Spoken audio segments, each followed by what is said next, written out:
Ok. Ici, bon, comme je vous disais récemment qu'il était possible en fait de produire du carburant écologique à partir du recyclage des plastiques. Donc là, je me retrouve comme ça ça c'est une petite salle témoin qui a de cela quelques mois j'avais monté pour pouvoir, n'est-ce pas, montrer aux gens que ce n'est pas seulement du bluff, mais qu'il s'agit effectivement d'une réalité. C'est un projet sur lequel je travaille depuis plusieurs années, donc c'est pas juste quelque chose comme ça qui est arrivé. Et cette unité, en fait, ça c'est une unité de distillation. Ça veut dire que on peut prendre du plastique. Du plastique, quand je parle de plastique, vous voyez un peu ce plastique qui recouvre ça. Il s'agit de ce plastique ou alors de tout ce qui est plastique. Comme vous pouvez aussi le voir, même cette partie-là, comme elle est plastique, ça c'est du plastique recyclable. Même ces bidons que vous voyez là, ce sont des bidons recyclables. Donc ces bidons ont été produits, n'est-ce pas, à partir du brut. Et nous pouvons justement à travers un processus qu'on appelle le processus de pyrolyse transformer ces bidons-ci en huile brute. Et à partir de cette huile brute obtenue, on aura quelque chose à peu près comme ce que vous voyez dans le fût là. Et à partir de cette huile brute, on va la passer, n'est-ce pas, dans cette petite tour de distillation que j'ai construite.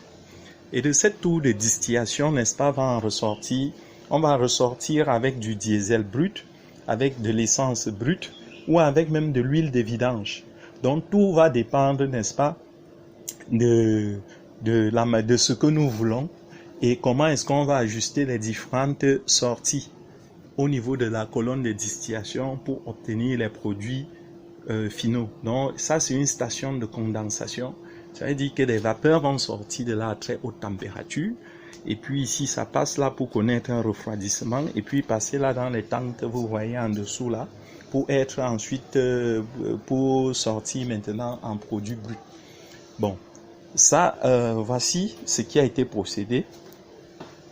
Donc nous avons pris ici, puisque nous n'avons pas encore mis l'unité de pyrolyse, nous avons tout simplement pris l'huile de vidange. L'huile de vidange que vous pouvez voir ici. Et de cette huile de vidange, voici le produit final. Donc vous allez constater que ça, donc comme vous avez vu, ça c'est du gazole. C'est du gazole et ce gazole là, il faut juste le filtrer. Et une fois qu'on l'a filtré, ben vous mettez dans votre véhicule et puis vous roulez. Aussi simplement que ça.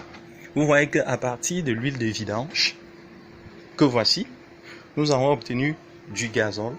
Et ce gazole, c'est à utilisation personnelle, c'est pas utilisation, bien entendu, n'allez pas vous mettre sur le marché que vous allez vendre parce que là il vous faut tout un certain nombre d'autorisations.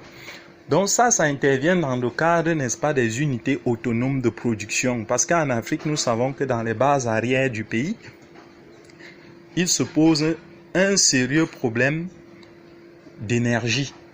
Alors, si vous avez des groupes électrogènes et que vous pouvez transformer l'huile de vidange directement en carburant, diesel, alors vous pouvez faire fonctionner votre huile de production en toute quiétude. Vous ramassez juste du plastique et à partir du plastique, vous obtenez du diesel que vous faites fonctionner votre unité de production avec.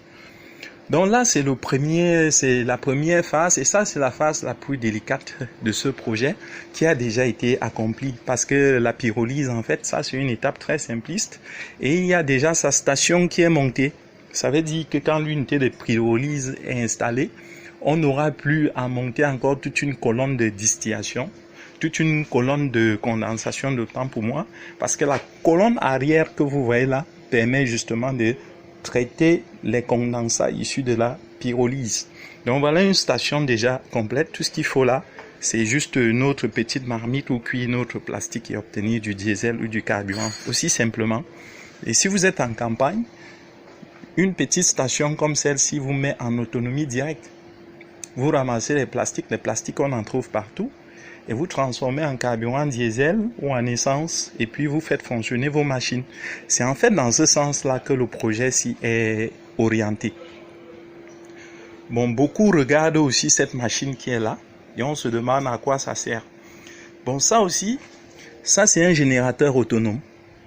Un générateur qui est censé fonctionner sans carburant et sans courant électrique. Bon, je suis encore en train de travailler là-dessus, mais je pense que ça serait le premier module. Je pense que si ce n'était pas que je suis un peu bousculé de temps en temps du côté des Yaoundé, c'est que ça aurait déjà été fonctionnel depuis fort longtemps. Et ce générateur-là vous permet de produire du courant électrique gratuitement.